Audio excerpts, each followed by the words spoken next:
Today I wanted to talk to Angie about her new stereo, the JVC KW-NT3HDT navigation receiver. Angie, you have an awesome Jeep. Did you put this in yourself? I did, and it was a fairly easy install with Crutchfield master sheets and kit and harness. I had everything I needed. On a Jeep JK, the space is a little tight, so you had to do a little wiggling to convince it to go in there, but it fits fine and it looks good. So, tell me, Angie, why did you choose the NT3? The number one reason was the detachable face. I have my top and my doors off 6 months out of the year, and I didn't want it to get stolen. So what else do you like about it?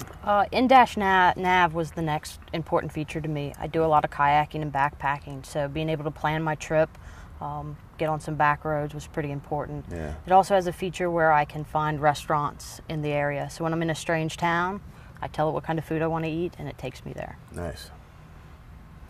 The other feature that I really liked about this was the speed limit. My nav tells me when I'm speeding, so when my foot gets a little heavy, she interrupts my music and tells me to slow down. Well, those are some great GPS features. And I know that JVC uses Navtec's GPS database, and they're a trusted name in navigation. What I think sets the NT3 apart, at least on paper, is the fact that it taps into the HD Radio Total Traffic Plus real-time traffic network. It does, and I also got a free lifetime subscription to that with this receiver. Awesome. A couple weeks ago, I was taking a trip on a very familiar road. It alerted me that there was some construction. The speed limit had changed. It was just nice to know that was coming up. I could have avoided it if I wanted to. Just a really nice feature. Yeah. Besides navigation, what else do you like about the NT3?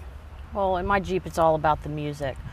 So one of the great features on this is Bluetooth audio streaming. I can take my iTouch, sync it up with the receiver, hand it off to my passenger, and they have complete control over the music without all the cables. Nice. When I'm by myself, I can plug it right into the USB port, and I have full on-screen control of all of my music.